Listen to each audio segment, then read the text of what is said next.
personal. Most firefighters, you have your own children, so you see your kids there. It is a difficult thing. It's very difficult too, having been in the school system, teaching the kids fire safety. You wonder, did I see this kid? It's so important that we're reaching these kids with fire safety. Really, our avenue to get to fire safety is through the children. We're hoping by being in the school system, which the city of Racine does very well, that we can, in a sense, use those children to get to their parents. I mean, if we're in the school system that day, they're sent home with a homework assignment. Their parents have to show them that they have working smoke alarms. It's not enough to say, oh yeah, I tested it, or I know it works because when I was cooking it went off. We make it so that they have to give it back to us and say, my dad showed me it worked. So that's a big deal. And it is so personal for the firefighters. This is something you own. It's something you're going to take with you. It's going to be in your head so you leave. So it is very much, that's why it's so important to figure out the cause of these fires. If you can figure out the cause, your goal is to prevent another one. With the smoke alarms, like I said, at this time we can't answer if they're working, but this should be a wake-up call to anybody today that's hearing this message. Are my smoke alarms working?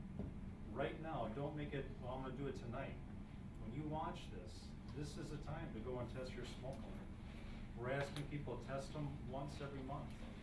Don't take for granted if you have a new home that it's hardwired. Is your battery backup going to work for you? Do you have one on every level of your house? Something that we're trying to strongly encourage to the public to do is to think about 10-year batteries, lithium batteries. Too often we don't check, or we take them for granted. We want to make sure they're working. We want to make sure too with smoke alarms, think of all the times we've had those nuisance alarms, any one of us, cooking, or maybe we've opened up a shower and that steam has set it off. Please do not think to reach up there and take out your battery. Wave a towel, open up fresh air. But tonight, when you hear this message, this is your time, your wake-up call to your family. One of the tools you want to put in your house is test that smoke alarm. You think of what, any lesson that we can learn from this too is that's one of the tools. Bring in an escape plan for your family. If you had a fire tonight, if it struck you, do your kids know where they're going to meet you? What if it's just you and your spouse? What if you're older? It doesn't matter. We did this when we had kids in our house, but if it's just you and one other person, do you agree where you're going to meet each other? Because that's the first question we're going to ask you. If we pull up on the fire scene, is everybody out? If you hesitate, we're going to start taking the risk. We're public servants, that's our job. But don't put us in that situation, don't put yourselves in that situation. So, I appreciate that question. How many